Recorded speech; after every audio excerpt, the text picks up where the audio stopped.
యశు కూడా శారీస్ చూస్తుంది. యశు నీకు ఒకటి చెప్తుందా, ఇప్పుడు రేపు మనకి ఉమెన్స్ డే వస్తుంది కదా మీకు, March 8th women's day. So women's day సందర్భంగా March 6th, 7th, 8th, 9th, 10th 5 days మనం 5 బ్రాంచెస్లో ఫ్లాట్ 50% ఆఫర్ పెడతాం.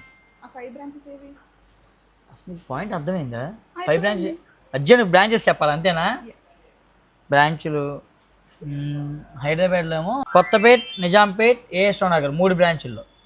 ఆంధ్రాలో 3 బ్రాంచ్ల గురించి ఎక్సైట్ అవ్వదు కానీ ఆంధ్ర అన్నారు కదా, అక్కడికి వచ్చినప్పుడు ఎక్సైట్ అవుతుంది. ఆంధ్రాలో రాజమండ్రి, విజయవాడ. ఓ విజయవాడలో ఉందా? ఎస్, రిలేటివ్స్ ది పెళ్ళి ఉంది, అయితే అక్కడికి వెళ్ళమని చెప్తా. చెప్పే ఇంకైతే విజయవాడకి వెళ్ళిపోమని చెప్పి. అయితే ఫ్లాట్ 50 ఆన్ ఎంటైర్ స్టాక్. ఇంకొంచెం పాయింట్ ఆన్ ఎంటైర్ స్టాక్. నాకు ఇంకొంచెం కావాలి. ఇంకా కావాలంట. ఫ్లాట్ 50 ఇస్తే నిజంగా లేడీస్ ఎంత ఇచ్చినా గానీ అది కాదు, ఆ పైన అందరికి ఇస్తారు. ఓకే, మళ్ళీ ఆ పైన యశుకి కొంచెం స్పెషల్. మీ అందరికి మాత్రం flat 50% offer on entire stock అండి. షాప్లో, స్టోర్లో మీరు ఏ చీర పట్టుకున్నా సరే ఫ్లాట్ 50% వస్తుంది. యశు అడగడానికి ఈయన చెప్పడానికి నాకేం సంబంధం లేదు. నాకు తెలిసింది ఒకటే, మిస్ అమ్మ మాది కాదు, మనది. By by.